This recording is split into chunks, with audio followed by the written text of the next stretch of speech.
जय गजानन मंडळी. आज मी तुम्हाला दाखवत आहे शेवीची भाजी कशी करायची ती. तर त्याच्यासाठी आपण साहित्य काय काय पाहिजे ते बघूया.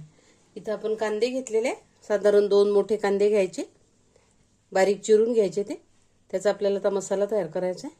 आणि 4 माणसासाठी जर तुम्ही बनवत असाल तर 1 बाउल कांदा भरपूर होतो. कोणी कोणी टोमॅटो पण टाकतात, पण ते टोमॅटोने असा रस्सा त्याचा घट्ट नाही येत. त्यामुळे आपण टोमॅटो नाही घेता इथे. तुम्हाला जर आवडत असतील तर तुम्ही घेऊ शकता. आणि लसणीच्या पाकळ्या घेतल्या 4 ते 5. खोबरं घेतलंय. तिखट, मीठ, हळद हे आपले बेसिक मसाले. फोडणीसाठी तेल, जिरे आणि कोथिंबीर घेतली आपण इथे. आता आपण याचा सगळा मसाला तयार करूया आणि त्याची ग्रेव्ही बनवूया. सर्वात आधी आता आपण भाजीसाठी लागणारं वाटण तयार करूया. त्याच्यासाठी आपण कांदे घेतलेले, 2 मोठे कांदे, साधारण 4 लोकांसाठी पुरे होतात. ते कांदे घ्यायचे, हे भाजून घेऊया. आता कांद्याचा रंग बदलेपर्यंत इथं आपल्याला भाजून घ्यायचा आहे कांदा. आणि त्यातच आपण खोबरं पण टाकून घेतलंय, लसणाच्या पाकळ्या पण टाकून घेतल्या, आलं पण टाकून घेतलंय आणि जिरे पण टाकून घेतलं, थोडं खसखस टाकलं. तर विदर्भ स्पेशल करत आहे ना आपण ही भाजी, त्यामुळे ही भाजी थोडी झणझणीतच असते आणि चवीला एकदम मस्त लागते.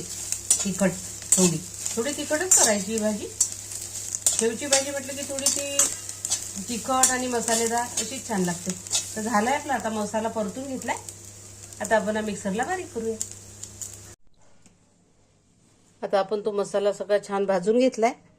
त्यात खसखस टाकलाय, जिरे, आलं, लसूण जे व्हिडिओमध्ये दाखवलं ते सर्व मसाले आता मिक्सरला फिरून घेऊयात.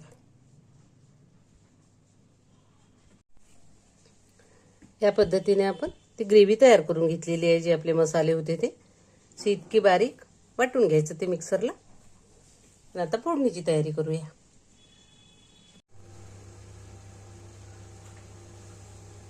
कढईमध्ये तेल ठेवलंय आता आपण तापायला. त्यात मोहरी टाकून घेऊया.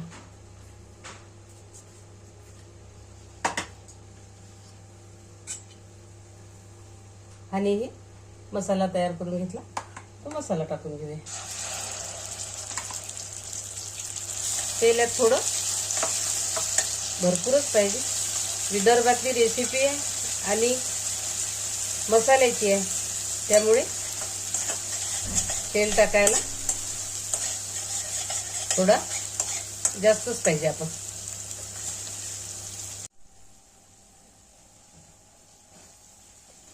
तेल सुटेपर्यंत मसाला असा परतून घ्यायचा. तेल सुटायला लागला आता याला आजूबाजूने बघू शकता तुम्ही. छान असा स्लो गॅसवर परतवत राहायचा तो मसाला. असं तेल सुटायला लागलं की आपण जे बेसिक मसाले घालतो भाजीमध्ये ते लाल तिखट, हळद, मीठ आणि हा गरम मसाला आहे. हा घरी केलेला गरम मसाला आहे. तुम्ही कोणता पण गरम मसाला घालू शकता. हा मी घरी केलेला. हे इतके बेसिक मसाले आता यात घालून घेऊया आपण. आणि हे मसाले टाकल्यानंतर पण आपण परतून घेऊया थोडं तेल सुटेपर्यंत. आता आपल्या मसाल्याला तेल सुटलंय बघू शकता तुम्ही. तेल सुटल्यानंतर आता याच्यात घालूया गरम पाणी. आपण गरम पाणीच घालायचं शेवीच्या भाजीमध्ये, नाही तर मग थोडी पांचट येते ती भाजी.